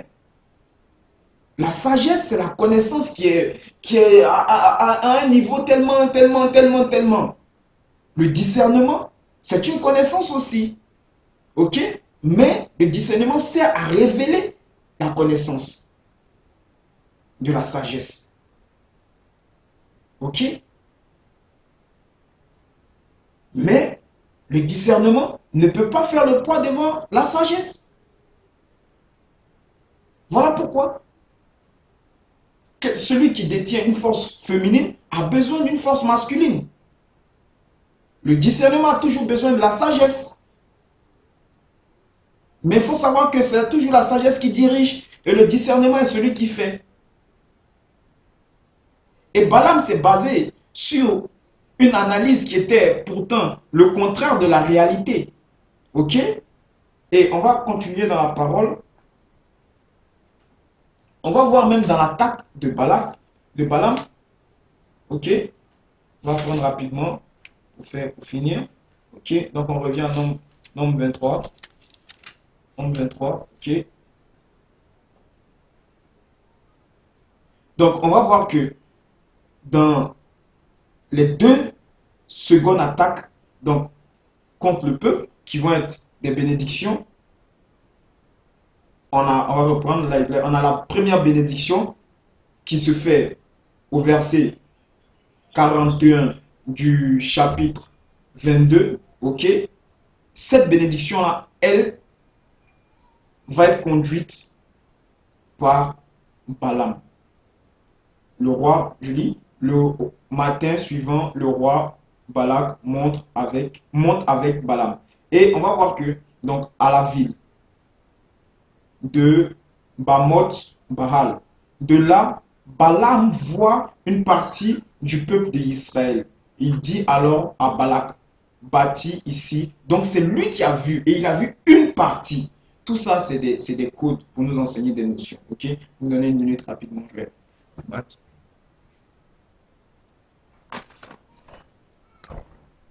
Voilà. On va voir la clarté, un peu de clarté. Voilà. Donc, Balaam ici, on voit que Balaam dit et guide Balak sur le site pour maudire le peuple une seule fois. Une seule fois, il va lui dire, voilà ici, fais là.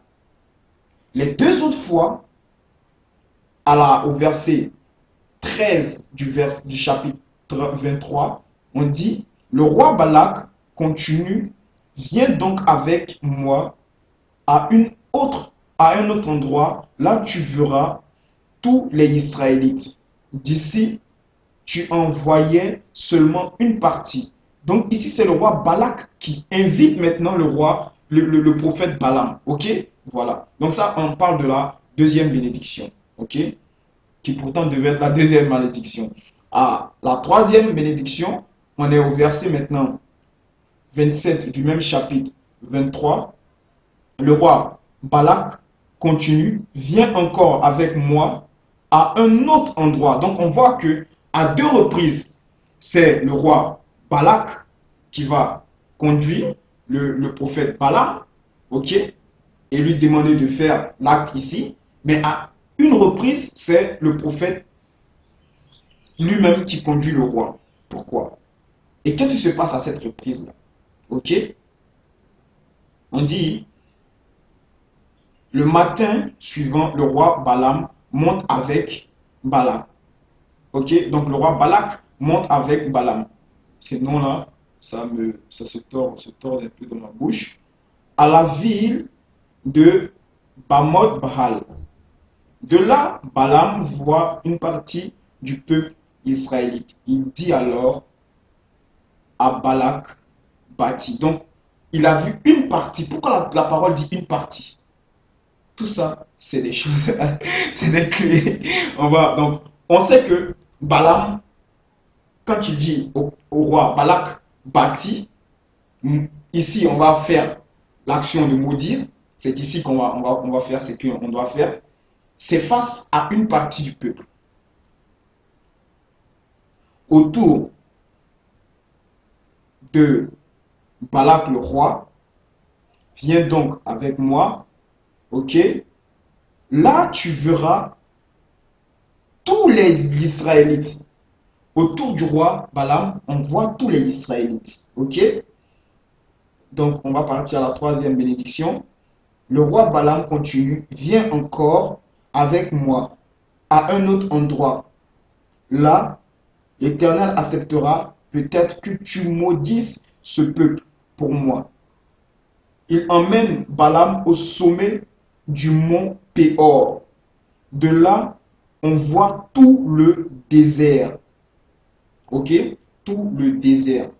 Ok, voilà. Donc, comme on a dit déjà, le désert, c'est une notion spirituelle. Voilà. Donc, pourquoi la parole nous dit que quand le prophète Balaam emmène le roi pour faire l'action de la malédiction, on voit une partie du peuple. Et les deux autres fois où il ne parle pas, on voit tout le peuple et ensuite on voit le désert. Vous n'allez pas en revenir, mais vous allez voir pourquoi c'est ça. En vérité, lui sait comment attaquer le peuple hébreu. Ok? Parce qu'il se dit que le peuple hébreu est féminin vis-à-vis des Madianites. Alors lui, il veut attaquer la notion féminine du peuple hébreu. Voilà pourquoi la seule façon, la seule occasion, la seule fois où il va s'exprimer, guider le roi, guider la mission de la malédiction, ça sera face à la partie féminine du peuple hébreu. Qu'est-ce que ça veut dire la partie féminine? Ok?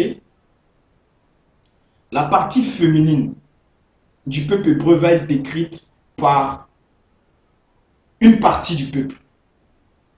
Ok? Une partie du peuple qui est la symbolique de la notion de féminité. D'abord, on va prendre les trois éléments qui ont été cités. Une partie du peuple, tout le peuple, ok? Et ensuite, le désert. Une partie du peuple ne concerne pas, ok, les anciens ou Moïse. Mais quand on dit tout le peuple, on sait que les anciens y font partie. On sait que le peuple, les lambda font partie. Ok? Les hommes communs, voilà. Les soldats font partie du peuple, de tout le peuple. Moïse, il est là. Le prophète du peuple fait partie de tout le peuple. Ok? Mais dans la notion de une partie du peuple, là, la parole nous le dit pour nous révéler que on s'attaque à la partie la plus faible du peuple. Ok? Voilà pourquoi, de manière progressive, on va nous donner une partie du peuple, le peuple, et à un certain moment, on va nous parler de désert. D'abord de la montagne et ensuite du désert. Et là, on va partir dans le sens inverse. Ok? Dans le sens inverse, Moïse d'abord a vu le désert et a vu la montagne. Mais là, eux, ils vont arriver à la montagne et voir le désert. Ok? Voilà. Donc, ici, ça pourrait être long, véritablement. Il y a trop de choses à donner. Voilà, trop de belles choses. Ici, la partie du peuple qui voit, c'est ceux qui font. Ok? C'est les petits gens du peuple. Ceux qui reçoivent.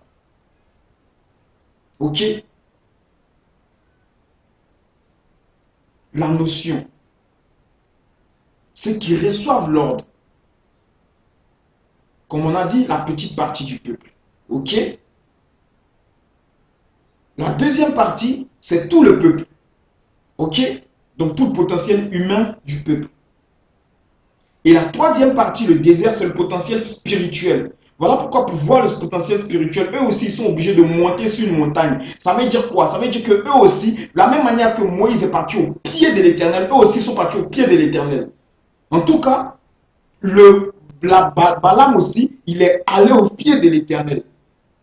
Il est monté sur la montagne. Mais comme ce n'est pas Horeb aussi, ce n'est pas la montagne Horeb, mais cela nous révèle qu'il est monté aussi à une hauteur spirituelle qui lui permettait de voir tout l'étendue du désert, qui est la valeur spirituelle de Israël. Ok? Voilà pourquoi, pour nous révéler qu'on a affaire à deux parties qui concernent les créatures, la première malédiction, la bénédiction pour déjouer la malédiction que voulaient faire Balaam et Balak, va être donnée par un ange.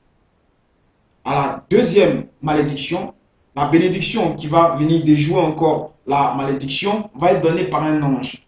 Pour signifier que là, on a les créatures qui sont symboliquement les représentants dans notre matérialité de la force masculine et la force féminine. Ok? Voilà. Et ensuite, le désert va nous révéler le potentiel spirituel. Donc la force émanante de l'Éternel, de la volonté de l'Éternel, la force spirituelle de ce peuple-là. Voilà pourquoi, contrairement aux deux premières parties, où c'est des anges qui vont venir, ou un ange qui va venir donner l'énergie, qui va déjouer la malédiction, la troisième partie, c'est l'Esprit Saint même qui va venir. Parce que là, la hauteur à laquelle Balaam était lui permettait de voir, comme on a vu tout à l'heure, le potentiel spirituel. Et vu que le potentiel spirituel du peuple d'Israël, c'est le Saint-Esprit, c'est l'Éternel, voilà pourquoi là, on va nous parler du désert. Et voilà pourquoi là, c'est le Saint-Esprit même qui va venir en cette personne-là. Parce que là, on a affaire à la force émanante de l'Éternel. Ok? À la première malédiction, on a affaire au féminin. À la deuxième malédiction, on a affaire au masculin. Sachez qu'il y a trois forces. La force féminine, la force masculine et la force émanante de l'Éternel. Ok? Voilà les trois forces qui vont être ici. Toute nation marche comme ça. Tout peuple est dirigé de cette sorte. On a la force émanante de l'Éternel, ok?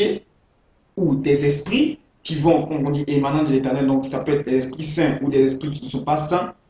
Tous sont des créatures de l'Éternel. Donc en tout cas, tout peuple va se connecter, bien sûr, à une force qui est céleste, ok? Maintenant, ce peuple va avoir, dans ce peuple-là, il va avoir une partie qui représente les forces masculines, ce sont les dirigeants, et une partie qui représente les forces féminines. Ok?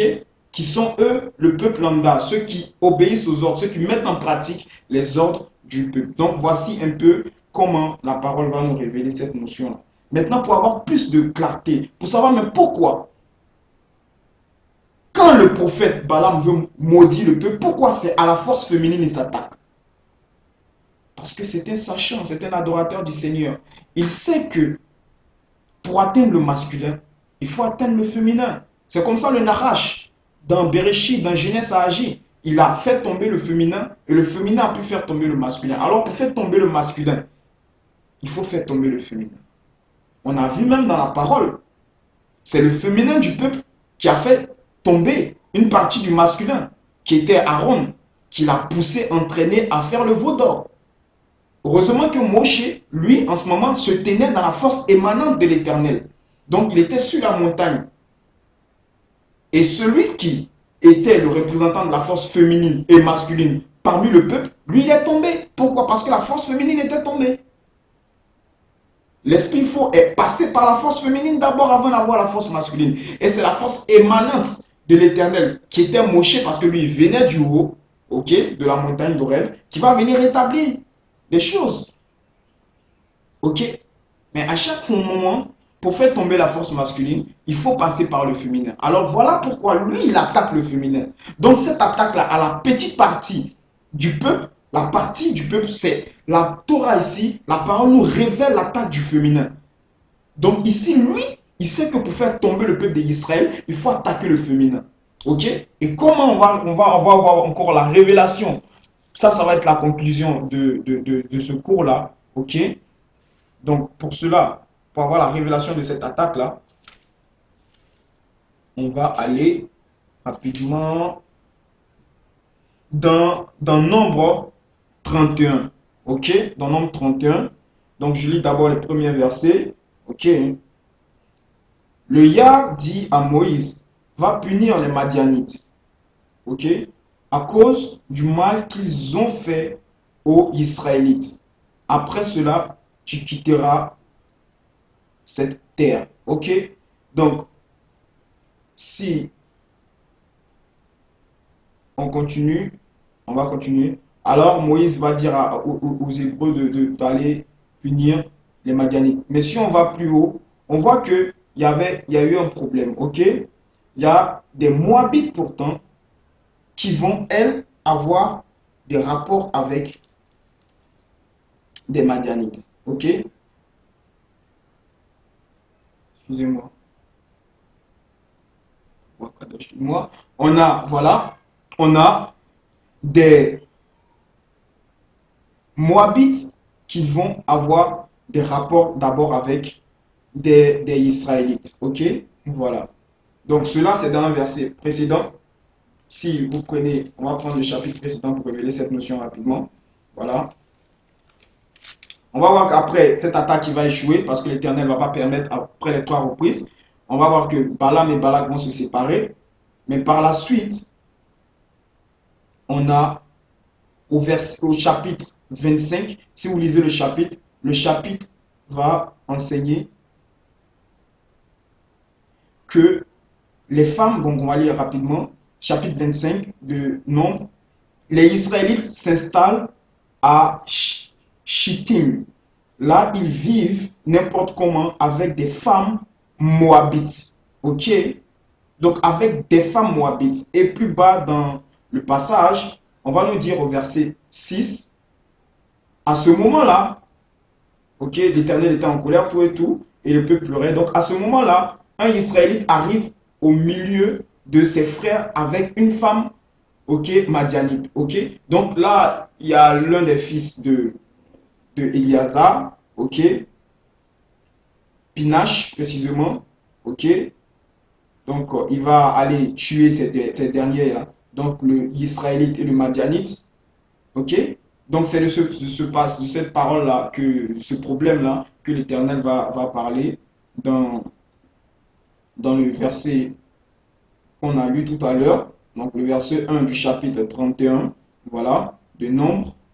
Donc, nous, on se pose une question.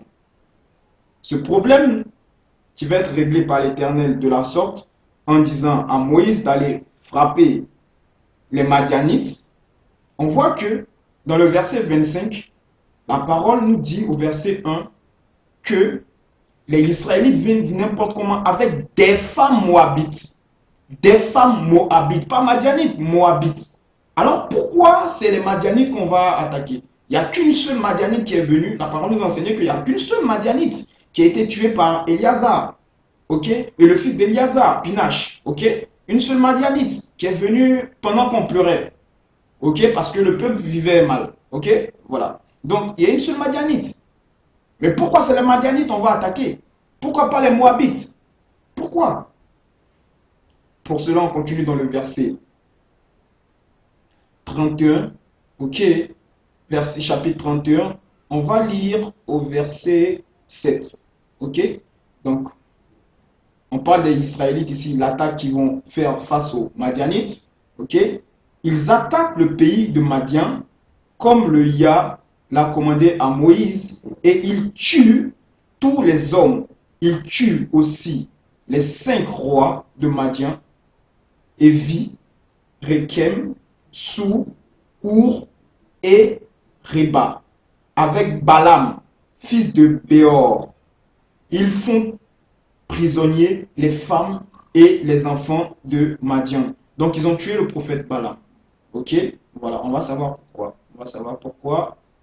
Et ils prennent tous les animaux, tous leurs troupeaux et tout ce qu'ils possèdent. Ok? Ils brûlent tous leurs villes et leurs campements. Ok? Puis ils emmènent tous les biens, ok, les personnes. Ok, ok, ok, ok. Ok, ok. Donc là, on va continuer en plus bas pour essayer de comprendre un peu quoi. Donc, ils les ont menés au repère, ok, dans la zone où les Israélites étaient avec Moïse, tout et tout. Ok, Moïse se met en colère. Voilà, on va prendre au verset 14. Moïse se met en colère contre les commandants des troupes de 1000 et de 100 soldats qui reviennent de ce combat. Il leur dit: quoi, vous avez laissé la vie aux femmes, donc les femmes madianites? Pourtant, dans l'affaire de Péor, ce sont justement les femmes madianites qui ont poussé les Israélites à être infidèles au Yah. Elles ont fait cela sur le conseil de Balaam. Ok? Et ensuite, un grand malheur est tombé sur le peuple de Yah. Donc là, au verset 16, si vous lisez le verset 16, on va vous révéler que c'est les femmes madianites. Mais là-bas, on avait vu que c'était les Moabites. Ok? Mais en vérité, les Moabites sont rentrés dans le jeu des Madianites. Voilà pourquoi c'est une Madianite qui se fait tuer. La parole nous enseigne que, bien sûr, les Moabites vont vivre une mauvaise vie, mais c'est une Madianite qui se fait tuer. Et pourquoi? Parce qu'en vérité, comme la parole nous enseigne, elles étaient sous les ordres de Balaam, qui, vu que spirituellement, il n'a pas pu atteindre le féminin, car l'Éternel n'a pas accepté de maudire son peuple, il a attaqué le féminin de manière physique. Ok? Il a attaqué le féminin de manière physique. C'est le petit peuple qui a été conduit, inspiré, poussé à avoir des rapports avec les Madianites. Et c'est Balaam qui savait pourquoi. Parce qu'il voulait toujours faire tomber Israël. Donc pour lui, si l'Éternel n'a pas maudit, mais si le peuple d'Israël se conduit mal, ok, a des rapports avec des femmes avec qui il ne doit pas avoir des rapports, l'Éternel les châtira. Donc il savait cela, ok. Alors, il va pousser les femmes de son peuple à aller séduire les Israélites. Et les Moabites aussi, puisqu'il y a déjà là-dedans avec Balak, il va aussi conduire ses filles à aller le faire aussi. Ok? Et elles vont aller. Elles vont aller. Et le petit peuple va tomber. Donc le côté féminin qu'il voulait atteindre là-bas, il va l'atteindre. Voilà pourquoi l'Éternel va dire à Moshe, à Moïse, il faut faire tuer tous les responsables. Donc toutes les forces masculines du peuple. Parce que le masculin, c'est celui-là qui a le devoir de conduire le féminin. Et il est responsable du féminin. Car le féminin ne sait que faire, c'est le discernement. Mais le masculin, c'est lui qui donne la notion. Comment? Voilà ce que nous devons faire. C'est lui qui donne le plan. Alors, si tu n'as pas bien donné le plan, c'est normal que voilà, ça part en vrille. Ok?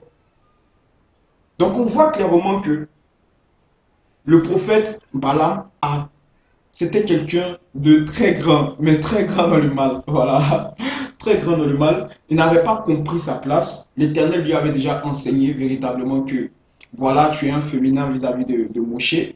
Voilà, tu es un féminin vis-à-vis des Israélites. Voilà, donc il ne faut pas essayer de les attaquer. Eux, c'est mon peuple, c'est les masculins. Et voilà quoi. Il faut savoir une chose. Si tu attaques le féminin, mais si le masculin il est solide, il n'y a pas de problème. Et c'est ce qui s'est passé. Ils ont attaqué le féminin est tombé, donc les petits gens du peuple. Mais les responsables, l'Éternel voulait les faire tomber, les frapper, les tuer, comme il a dit à Moshe. Moshe a demandé pardon à l'Éternel. Et les responsables ont pris les choses en main par le bien de Pinache, qui est lui, le fils d'un prêtre, qui était lui aussi, qui va devenir un consacré à l'Éternel, ok, qui représente la branche du masculin, donc des gens qui sont consacrés à l'Éternel, ok, qui reçoivent la connaissance, donc la notion sagesse, la notion masculine, et c'est eux qui vont prendre la responsabilité de régler le problème, et eux ne vont pas tomber. Donc on voit que le plan de M. Balaam a échoué. Parce que le peuple hébreu, bien sûr, la partie féminine a été faible, mais la partie masculine a été rigide, forte. Elle est restée ferme avec l'Éternel. Ok? Voilà. Donc aujourd'hui, on sait maintenant si on a en face de nous cette paracha-là, cet enseignement de Balak et de Balaam, on sait maintenant que ça n'a rien à voir avec des notions physiques. Si Balaam voulait maudire le peuple d'Israël pendant que l'Éternel lui a dit de ne pas partir maudire le peuple d'Israël, c'est parce qu'il se disait qu'il était plus méritant que Moïse de posséder la direction de, de la notion adamique, ce qui allait faire de lui le prophète de toutes les nations terrestres. Parce que ce qui faisait de Moïse prophète d'Israël, c'était ça, le fait de détenir la mission adamique. Voilà. Donc, lui, en vérité, voulait avoir plus que ce que l'Éternel lui avait donné. Ok? Balak aussi, pareil. L'Éternel lui avait fait la grâce d'être un personnage de qui allait sortir la notion féminine de Israël. Ok? Donc pour cette notion, comme on n'a plus de temps, sinon on allait voir. Pour comprendre la notion féminine, je vous dis aussi de travailler vous aussi de votre côté. Donc pour comprendre, comme on sait que la notion masculine, c'est la notion qui sait d'abord, et la notion féminine, c'est la notion qui fait. Donc ceux qui ont le discernement, pour comprendre à quel point les Moabites étaient le féminin des, des Israélites, il faut aller jusqu'à voir, analyser par le bien du roi Akadosh la vie d'Abraham, ok, et la vie de Lot, qui va être lui le père des Moabites. Voilà. Donc Lot n'est pas sorti de Mésopotamie avec Abraham pour rien, c'est parce que Lot était le féminin de Abraham. Voilà. Bien sûr, on va dire que il faut qu'on clarifie les choses, il ne faut pas que vous pensez, qu'on répète à chaque moment, pour ne pas que vous mélangez toutes les notions, pour ne pas que vous dites que, mais si l'autre était le féminin d'Abraham, Abraham était-il gay? Non, ça n'a rien à voir avec l'aspect physique de la chose. Ok? Sarah était une partie de l'âme d'Abraham. Elle était une partie d'Abraham. Quand on parle du féminin d'Abraham, Sarah fait partie du masculin d'Abraham. Car Sarah fait partie d'Abraham. Ok? Et quand on parle de Lot, Lot fait partie, ok, du féminin, qui est une partie du féminin. L'autre partie du féminin, donc d'Abraham, donc qui est la partie masculine, donc une partie c'est Lot et une partie est la fille de Lot, la première fille. Ok? Bon, une autre fois, on va parler de cela pour ce jour-là. On va conclure parce que ça va faire trop. Voilà. Mais sur ce, il faut que déjà on sache une chose. L'Éternel est juste dans ses jugements. Et si tu n'as pas le potentiel de comprendre quelque chose ici, ne t'appuie-toi pas sur ton sort, ne dis pas que l'Éternel est injuste. Non. Demande-lui et le roi Akadosh t'enseignera. Le Seigneur ne fait rien pour rien. Il ne fait rien parce que c'est joli. Non, il fait toujours les choses parce que c'est ça qui doit être fait. Voilà. Et glorifie l'Éternel pour chaque pain qui est dans ta main, pour chaque chose que l'Éternel te donne. Arrête de dire que c'est peu, tu mérites plus que l'autre. Sinon, en vérité, tout te sera pris, comme avec Balaam, où tout lui a été pris. Il était responsable de toute la majorité des nations du monde et Moïse n'avait qu'une seule nation. Et à la fin, il n'a plus de nation car il fut mort. Voilà. Emporté par un raisonnement faux parce qu'il n'a pas voulu écouter le raisonnement de l'Éternel. Il a voulu plutôt écouter le raisonnement de son désir méchant. Voilà. Son désir d'envie. Ok. Voilà. Or, pourtant, il devait rester fidèle à l'Éternel. L'Éternel, à plusieurs reprises, a envoyé son malade pour l'enseigner de rester fidèle à lui. Voilà. Donc, sur ce, moi, je vous dis, shalom à tous. Il faut rester fidèle à l'Éternel. Il faut toujours marcher selon sa volonté. Il faut étudier la Torah. Il faut respecter la Torah, la mettre en application et toujours bénir l'Éternel pour tout ce qu'on a. Voilà. Donc, que de la gloire soit rendue à l'Éternel, que glorifié soit sa parole, et puis que glorifié soit le roi Kadosh. Sur ce, je vous dis shalom, shalom et au cours prochain. Voilà, ce cours a été long, mais ce cours aussi avait tellement de profondeur qu'il a été difficile même pour moi de pouvoir faire sortir tout ce que le Seigneur m'avait donné. Donc, tous ces fautes d'orthographe là. Voilà. Parce que c'était quelque chose de lourd. C'était véritablement un combat. Bon, bref. Sur ce, je vous dis shalom, shalom à tous les frères et à toutes les sœurs au cours prochain.